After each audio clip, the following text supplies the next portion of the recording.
Welcome back to Zizi Live, the Sunday talk show here on the Arise News channel.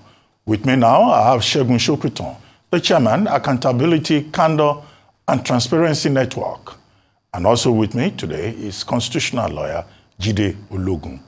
Well, gentlemen, thank you very much for joining me on Zizi Live, the Sunday talk show. Well, as you know, we have had three guests.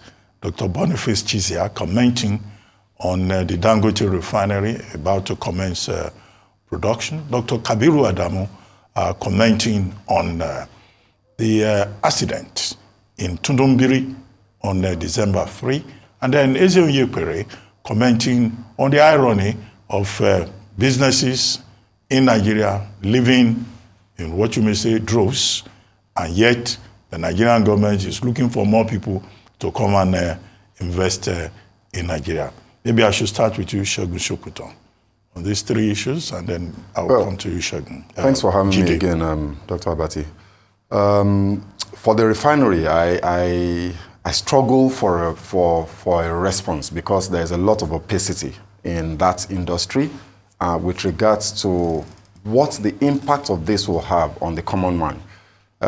Ordinarily, you would say, oh, since we are now about to start producing locally, that would mean that to some measure there will be a reduction in the costs at the pump price for Nigerians. But the NNPC MD has already told us that this is not really going to be so, because the cost savings that we'll probably expect will probably not be more than about 30 naira to 35 naira, which is the cost of local logistics, international and local logistics. Beyond that, okay, we'll expect to benefit from potentially the less pressure in the foreign exchange market, because we'll no longer be importing refined products. But even then, the question around how NNPC has been supplying the markets prior to now must also be answered. So there are so many unanswered questions that make it such that it's difficult to celebrate this. It's a good thing. If nothing else, at least we're producing locally. That contradiction and paradox of being an oil-producing nation that is importing refined products will be put to rest once and for all. And then, of course, there's also the employment benefit. We have a lot of local jobs now benefiting from this. So it's a good development, whichever way you look at it. But I don't think anybody should expect that they're getting petroleum products cheaper, significantly cheaper at the pump price. So that's on that. For the Kaduna incident, for me, I think the thing to focus on is consequences. There has to be consequences. This is, again, as we say in Nigeria, one incident too many. Too many lives have been lost. Looking at the reports of the incident since 2017 or thereabouts, when you look at the human beings that are involved, you recognize that these are not just numbers. These are not statistics. These are human beings, mothers, parents, brothers, who had plans, who had dreams, aspirations, and, just because of somebody's incompetence, perhaps, potentially, maybe even corruption, these lives have been wasted, So this is going to continue except that heads roll. And no heads have rolled, since all of these cases that you are showing on the screen now. And this is imperative. The president can give all the directives for investigation as much as he wants. Until there are consequences, we're going to keep, seeing this. And then for the people, for the companies that are leaving, sadly, this is inevitable. If you look at the exchange losses that companies have suffered since the unification policy of this administration, we're talking of almost $1 trillion of losses by corporate Nigeria, companies with foreign parents who have lost money to exchange losses.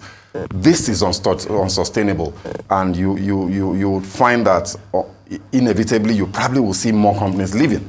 And you see more job losses as a result of this. So what can be done about this? It's very simple. I've said this on as many platforms as I've had the opportunity. We have to attract supply into the market. And I have always said, Dr. Abati, that supply is not only a function of exports. There are several other sources of supply. There are remittances. There are foreign investments for local production, which will be eased if we deal with our exchange control regulations. The central bank controls and keeps a stranglehold on that sector. The things that you are required to do in order to bring in capital into this country, and then the things you are required to do in order to repatriate your profits are extremely stringent. The CBN must relax this. I'm happy that the central bank governor talked about this, in the CIBN speech. So one would hope that in the coming days we'll get a rollout of what the new exchange controls will be. But we have to relax it. You have to allow monies to come in freely and monies to go out freely. If we do that, then there will be an improvement in liquidity and supply, and the naira will gain value. So if we do that, then hopefully maybe we'll see an abatement of some of these escapes that we're witnessing right now. Okay, Jide, what do you think on these three subjects? Thank you very much. Let me start with the Dangote Refinery. I think it's quite heartwarming when you try to compare government doing business and the private sector doing business, because obviously it has attracted the world to the capacity we have in the country. I recall that the first refinery in Nigeria was commissioned in 1965, and we have other refineries that have failed to deliver prosperity to the nation. And talking about the management of our oil and gas, NNPC came on board on the 1st of April 1977. So what would have expected that if our resources had been resourcefully managed, by now perhaps we should be the third richest country in the world. But having said that, Dangote Refinery going into operation is a private business concern. He has invested in the cement sector. Has that brought down the price of cement in the country? So if the nation does not rise up to benchmark the monopolistic aspect of that business, then we may not have the value that we will deliver to the citizens, and that we will engage to revive the economy of the nation, because the government is not going to determine the price. Dangote will sell his products.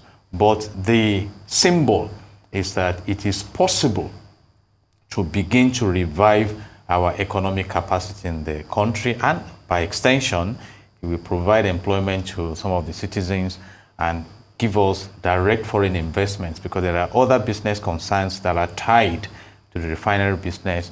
And I will link that with the need to build what we call a vibrant economic environment in public relations that will enable others to come. Perhaps because Dangote is the local brand, he may be able to dance around the issues of security concerns. But for investors who want to come into Nigeria, they want to profile the country, look at how secure their investments are.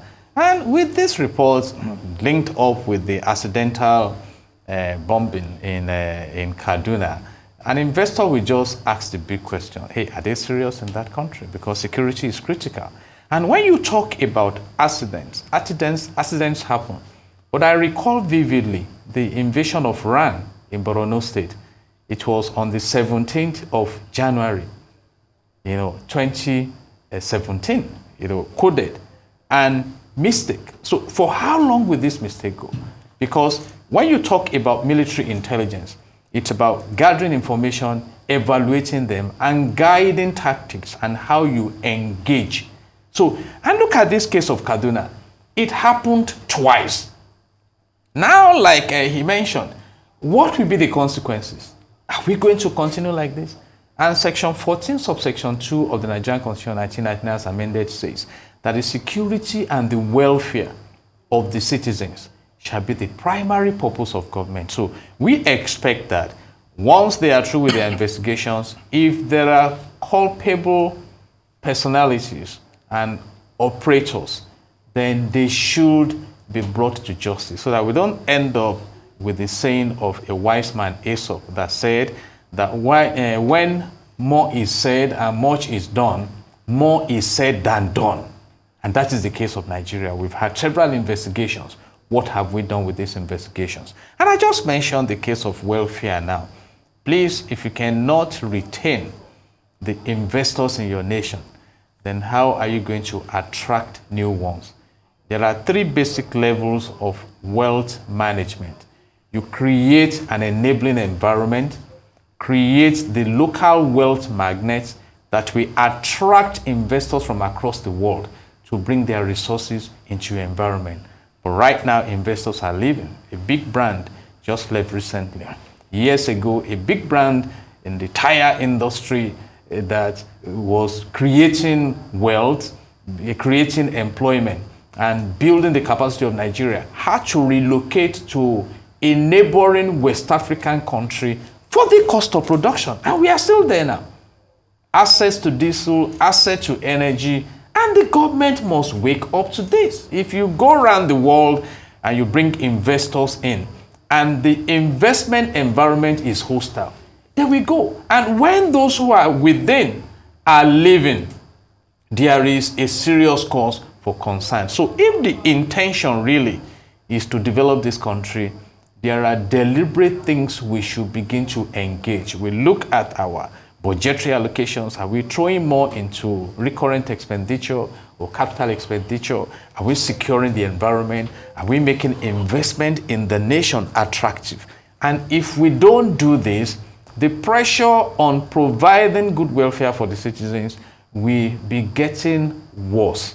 And the poverty profile will also be getting worse. And at a point in time, the nation may be stranded. So I'm just calling on those who are driving the processes, particularly the National Assembly. If you look at Section 4 of the Nigerian Constitution 1999 as amended, it says that the National Assembly shall make laws for the peace, orderliness, and good governance of Nigeria.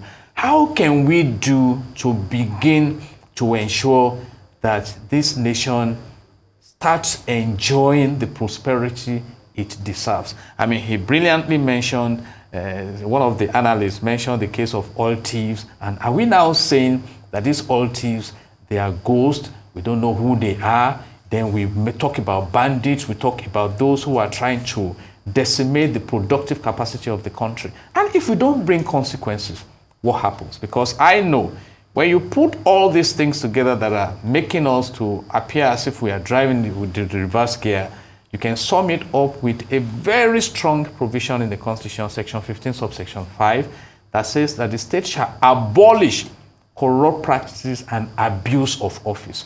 What strength are we giving to this provision? If not, those who are trying to, tie the nation down, we continue. And all we can say is that we start claiming corruption is fighting back. Definitely corruption is not out to do anyone any good. So we must wake up at this point in time, particularly in how we manage our security engagement. I mean, I asked a question when we brought into Kano Jail to the $500 million that who will be the victims of this to Kano Jail. In fact, right now we are not even reading about engaging the jets. They must be somewhere as hardware. So how do we go about it so that we target the real players that we should target in fighting this insurgency and insecurity? And if we do all this, sooner than expected, Nigeria should begin to move in the right direction. And of course, this is the business of government. And we wish them the best in profiling all this and embarking on it in a pragmatic manner.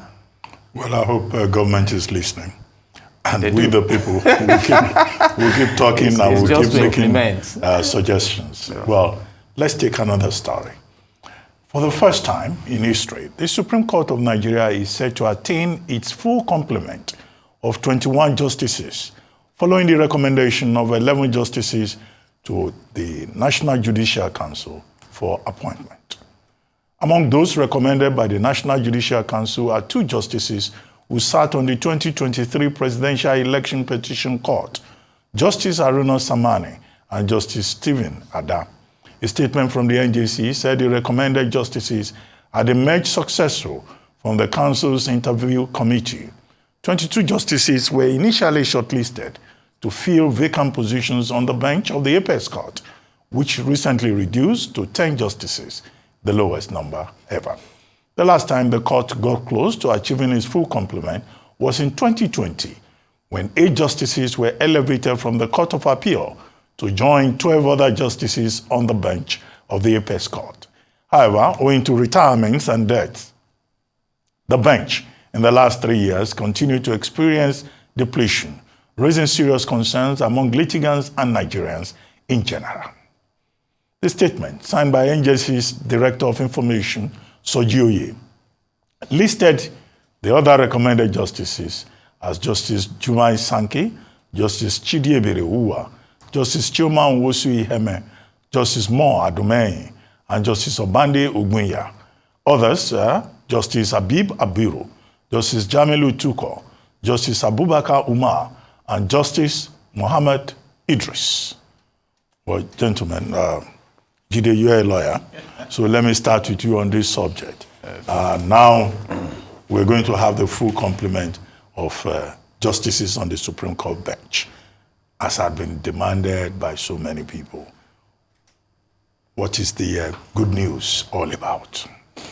It's all about the Chief Justice of the Federation, Honorable Justice Kayode Ariwoola, saying that in his own time, and for the first time reportedly, we should have the full complement of justices in the Supreme Court, talking about 21. Right now, there are about 10 justices there for one reason or the other. And that has placed a huge burden on attending to dispensing justice to the citizens, because what it means is that if your case arrives the Supreme Court, you really need to pray and do a lot to ensure that you are attended to at the appropriate time. And of course, it will also mount human resources management pressure on the justices that are there. You can imagine 10 justices, for instance, doing the job of 21 justices. It will not be easy for them. And, you know, if this is achieved, it will be a step in the right direction. And some of us are advising that proactively so, since that provision is a constitutional provision, what can we do to ensure that we don't have that leverage of gap in the future? How do you prepare those who will take over? Because as we speak, the retirement age for justices is 70 years, all right? And for some of them, before they even arrive the Supreme Court, they've spent too many years already. So it's a good one. And when it comes to the appointment of justices, it's the responsibility of the National Judicial Council to identify the candidates, interview them, recommend them to the president, who will approve, and forward that list to the Senate for confirmation. And those steps are there. And the constitutional assignment of the NJC is to operate in appointing judicial officers, then removing them also, and exercising disciplinary oversight functions over them to ensure that we have excellent professionalism in the judicial arm of our national life. So we are waiting to see the impact of this on the dispensation of justice in the country. You can imagine the number of election cases that we've had to deal with in the nation recently. And I must say, many judges were withdrawn from their regular post of duties to come into those tribunals and attend to those cases. So we need to really rise up and ensure that we have the right workforce and the equipment also for them to function. Well, you are right. It will reduce the burden on the justices of the Supreme Court. And it's also Justice Ariwoola fulfilling his promise that this will be one of the legacies that he will leave behind. But you talked about professionalism. Segun Sopitan, people have been complaining about the professionalism of the judiciary. It's not just at the level of the apex court that we now have new appointees. Also at other levels, Court of Appeal, state, judiciary, customary Court of Appeal, Sharia Court of Appeal, across the country. But at a time when Nigerians are very skeptical about the judiciary, and they've been saying, oh, judges, they've lost the trust and confidence of the average litigant, but, the CJN keeps saying that maybe the criticisms are unfair and that, judges, yes, are expected to be above board like Caesar's wife. What do you think? Well, excuse me. Well, excuse me.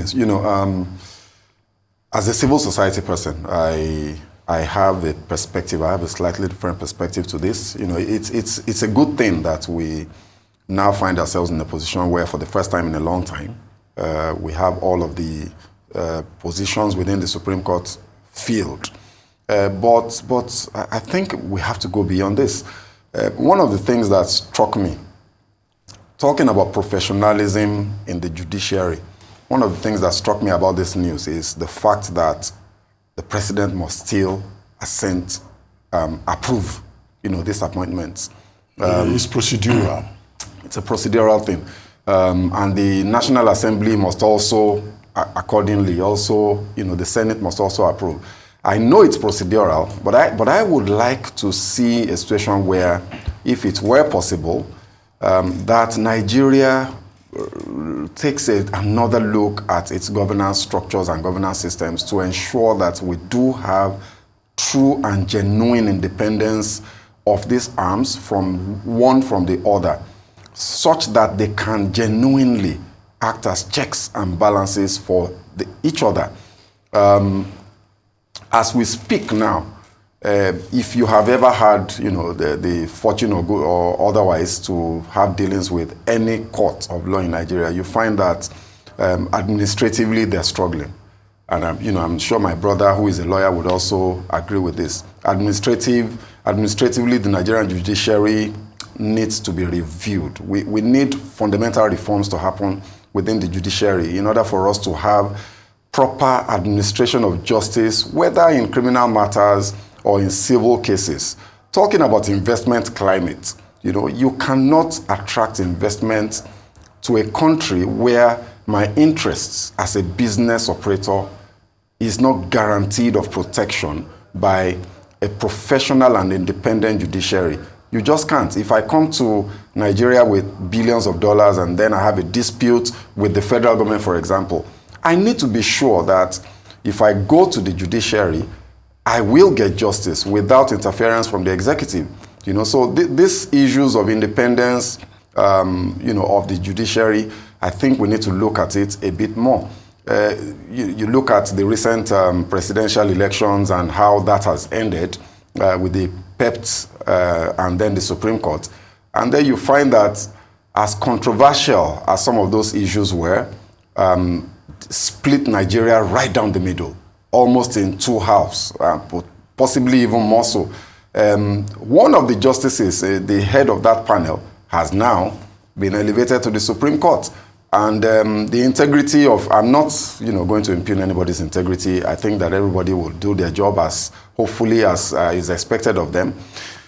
But it raises certain questions with regards to the trust that Nigerians ought to have repose in the judiciary when, this type of issues come up, and then the next thing you see is some sort of a promotion, in quotes, or, supposedly, for some of these actors in this very controversial situation. So I would want to see a situation where Nigeria takes a very serious look at its judicial processes, its judicial structures, fight for absolute and complete independence of that arm of government in terms of funding and in terms of appointments, to ensure that they can dispense justice without fear of consequences, or without fear of interference, or without needing to seek the favors of somebody in the executive, for example, before they're able to do their jobs as they need to.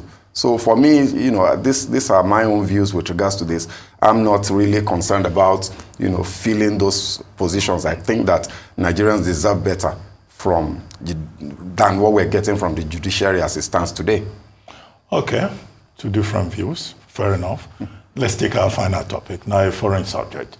The United States has criticized Israel's conduct of the war in Gaza, complaining of a gap between its promises to protect civilians and what's happening in practice. The Secretary of State, Antony Blinken, told a news conference in Washington that the location of safe areas should be clearly communicated and they should be supplied with basics such as food, water, and medicine. Before Israel launched its southern offensive a week ago, U.S. officials told it to limit the toll of civilians, saying too many Palestinians were killed in its operations against Hamas in northern Gaza. Mr. Blinken made his strongest public criticism yet of Israel's handling of this stage of the war, Israel insists it's taking steps to minimize harm to civilians. But in recent days, hundreds have been killed, including in areas where people were previously told to seek safety. It is imperative, it remains imperative that Israel put a premium on civilian protection. And there does remain a gap between exactly what I said when I was there, the intent to protect civilians, and the actual results that we're seeing on the ground. Okay, indeed, Anthony Blinken is right, so right, that in fact the UN Secretary General, Antonio Guterres, has had to invoke Article 99, calling on the United Nations Security Council to exercise responsibility and declare a humanitarian ceasefire in Gaza. But can the UN Security Council ever reach any consensus on issues like this? And then again, are the Americans really, neutral in this, or what we're dealing with in terms of international response to the crisis in Gaza is just geopolitics, hypocrisy on the part of some of the people getting involved. And are they intervening early after the Israelis have more or less leveled the whole of the north, and they ask the people to go to the south, and they are inflicting damage to the same measure? Quickly, let me come to you, Segun. Dr. Abati, I find this international politics actually quite intriguing, especially with the level of two-facedness and two-mouthedness that we see displayed from what I would like to call the Western forces, the United States, United Nations, even down to sports bodies, international sports organizations. So yesterday the news came out, for example, that the International Olympics Committee has declared that for the Olympic Games in 2024, Russia and Belarusian athletes will be flag neutral. They can compete as individual athletes without carrying any national flags, and they will not participate in team events. And the first thing that crossed my mind is, what about Israel? How different is what Israel is doing in Palestine today from what Russia has done in Ukraine? So for me, it's all very funny. I know that Nigerians have very strong views about this, especially when they come from the religious angles. But I think it's important that people understand that this is not a religious thing. This is just two groups of people fighting for their rights to exist. And all one can hope for is that all combatants will respect international treaties regarding humanitarian, protecting human lives, ensuring that civilians are not deliberately targeted. And I'm not sure that we're seeing enough of this from Israel. In particular, is Israel fighting Palestinian people, or are they fighting Hamas? And I think this is the question that Israel needs to answer. If you are fighting Hamas, which they claim are terrorist organizations, then target their combatants, and if you think you need to neutralize them, do so. But what has a little child, a 2-year-old child, there's been too many cases of women and children being killed, 17,000 casualties that are reportedly civilian casualties in this war so far in just 2 months. That is devastating when you consider the fact that the entire population of Palestine, we're just talking of a couple of million people. That's, if you look at per capita casualty rates, this is terrible. It's a human crisis that the world needs to speak against. The United States have spoken out against what Israel is doing, called for caution. But I know, like you said, this is probably just some international politics and optics for the sake of optics. When the United Nations meets on that proposal by the Secretary General, the United States is going to veto that resolution. They will not allow that treaty, because if they do that, that's ceasefire. Because if they do that, then they will be compelled to fight against the states that they are emboldening and even helping with military aid and financial aid and all of that. So invariably, I think the time will eventually have to come when the world will look at all of these structures, the United Nations itself, and ask itself how relevant these structures, the current structure of the United Nations, how effective is it? Why do we have 5 permanent council members who can veto any decision? You know, it's a contradiction. Part of the demand from the developing countries and the countries that contribute the bulk of the money is that the Security Council should in fact be democratized. Exactly. And more members Exactly. should be admitted into the Security Council. Absolutely. Jide, what do you think? You know, in the space of power game, I think the advice is not to allow yourself to become the pawn, because it can be very dangerous, and that is where we are right now. You know, one would have thought that the war between Ukraine and Russia would have lasted for a few months, given the support that were thrown in from other countries. But it's between Ukraine and Russia. And now we have the case of Israel and Gaza. And this is a long time conflict that they have not been able to resolve. And from what I'm seeing, I think Israel is just resolute now to say, let's face it, this once and for all, and know where we are. Look at the case of Niger Republic when the junta came in and took over. One would have expected that ECOWAS and AU would have thrown them out in 3 months. It's not that easy when it comes to war. And that is why we advise that everything you can do to prevent war, try and do it, because you may be able to determine when the war starts, but not necessarily when it ends and who the casualties would have been by that time. You know, and let me now seize this opportunity to come down to where we are, because there's a trending expectation now that Nnamdi Kanu should be released. If he is released, to what extent will we be able to manage in the immediate time the level of insecurity that we have in the southeastern part of the country? If we've been able to nip the banditry at the bud, maybe the mistaken bombardment of Kaduna would not have taken place. So I am more on the side of being proactive. Talking about the superpowers, the United Nations and all the US, some of them have business in all these wars. They supply ammunition. So if you like, wipe yourself off, you know, and like you said, they speak to this side today, speak to that side today. But the parties who are in the war are the ones who know where it is blowing. And of course, I think Hamas also must have thought of what they were into when they rose up to go and attack Israel. Israel, to go back to history, is not a region that we say we are not going to retaliate. And when they retaliate, it's difficult to hold them back. So I hope that the world system will be able to contain this. But while this is going on, the big lesson for everyone to learn is that if you are enjoying peace, do everything to sustain that peace. Because when trouble comes, you never can tell the dimension trouble will take you. So we are watching to see how the superpowers will be able to intervene here. And we hope that countries of the world will also learn their lessons. But he who wears the shoes knows where it pinches. Well, thank you very much, Jide Ologun, and thank you very much also, Segun Sopitan.